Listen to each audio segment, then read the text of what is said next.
కాంగ్రెస్ రాజకీయానికి మేడిగడ్డ బలయింది. ఎన్డీఎస్ఏ నివేదికను ముడిపెట్టిన రేవంత్ ప్రభుత్వం రిపోర్ట్ వచ్చాకే ప్రాజెక్టు పునరుద్ధరణ అని కాలయాపన చేసింది. నివేదిక వచ్చి 20 రోజులు గడిచినా కాంగ్రెస్ సర్కార్ పట్టించుకోవడం లేదు.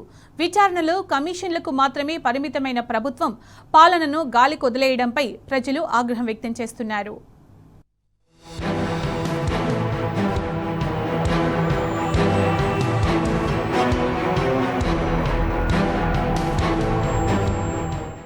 కాంగ్రెస్ పార్టీ స్వార్థ రాజకీయ ప్రయోజనాలకు కాళేశ్వరం ప్రాజెక్టులో భాగమైన మేడిగడ్డ బరాజ్ బలవుతున్నదని విమర్శలు వెల్లువెత్తుతున్నాయి. హస్తం పార్టీ కుటిల పన్నాగాలతో ప్రాజెక్టు పడావు పడుతున్నదని ప్రతిపక్ష పార్టీల నేతలు, రైతులు మండిపడుతున్నారు. మేడిగడ్డ బరాజ్లో పిల్లర్ కుంగుబాటు ఘటనను కాంగ్రెస్ మొదటి నుంచి రాజకీయాలకే వాడుకుంటున్నదని, విచారణలు, కమిషన్ల పేరిట బద్నాం చేయటమే తప్ప పునరుద్ధరణ ఊసే ఎత్తటం లేదని ఆగ్రహం వ్యక్తం చేస్తున్నారు.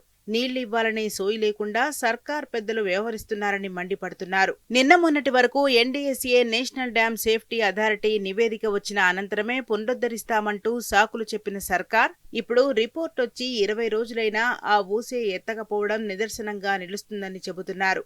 ప్రభుత్వం తీరుతో వచ్చే సీజన్లోనూ నీటి ఎత్తిపోతలు లేనట్టేనని ఇరిగేషన్ అధికారులు తేల్చి చెబుతున్నారు.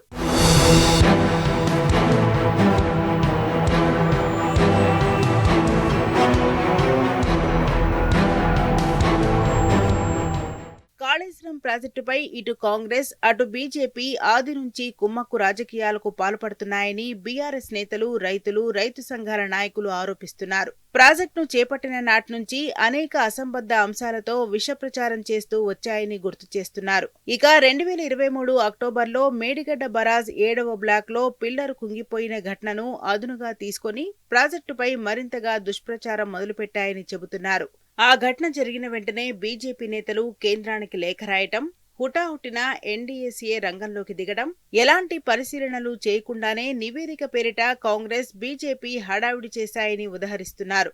రాష్ట్రంలో అధికారం చేపట్టిన వెంటనే కాంగ్రెస్ నేతలు అలాంటి రాజకీయాలకు పూనుకున్నారని, ప్రాజెక్టు సందర్శన పేరిట హడావిడి చేశారని విమర్శిస్తున్నారు.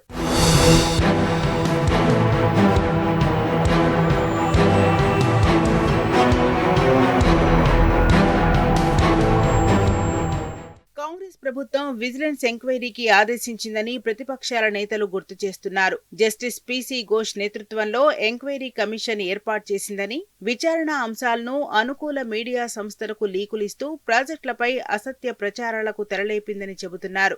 లోక్సభ ఎన్నికల సందర్భంగా, ఆ తర్వాత ఏదైనా అంశంలో డిఫెన్స్ లో పడిపోయిన ప్రతి సందర్భంలో కాంగ్రెస్ ప్రభుత్వం కాళేశ్వరం ప్రాజెక్టును తెరమీదికి తీసుకురావడం పరిపాటిగా మారిపోయిందని మండిపడుతున్నారు. తుది నివేదిక ఏడాదిన్నర పాటు కాలయాపన చేసిన ఎన్డీఎస్, బీఆర్ఎస్ రజతోత్సవానికి 2 రోజుల ముందే రిపోర్ట్ ఇవ్వడం, అది ఇరిగేషన్ శాఖకు చేరకముందే బయటకు లీక్ కావడం కాంగ్రెస్, బీజేపీల కుమ్మక్కు కుట్రలకు అద్దం పడుతున్నదని బీఆర్ఎస్ నేతలు చెబుతున్నారు.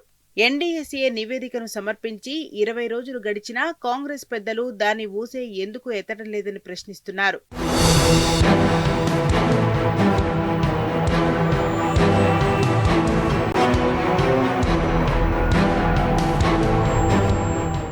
నివేదిక సమర్పించేందుకు కాళేశ్వరం కమిషన్ సిద్ధమవుతున్న తరుణంలో ఊహించని విధంగా కాంగ్రెస్ సర్కార్ కమిషన్ గడువును జూలై 31 వరకు గడువును పెంచింది.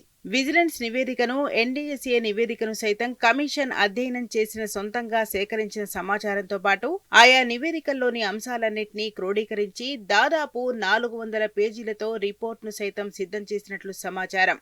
మరో 2 రోజుల్లో ప్రభుత్వానికి నివేదిక సమర్పించేందుకు కమిషన్ సిద్ధమైనట్లు విశ్వసనీయ సమాచారం. కానీ కమిషన్ గడువును ప్రభుత్వం మరో 2 నెలలు పొడిగించడం వెనుక ఆంతర్యమేంటో అర్థం చేసుకోవచ్చని బీఆర్ఎస్ నేతలు, నీటిపారుదల రంగ నిపుణులు మండిపడుతున్నారు.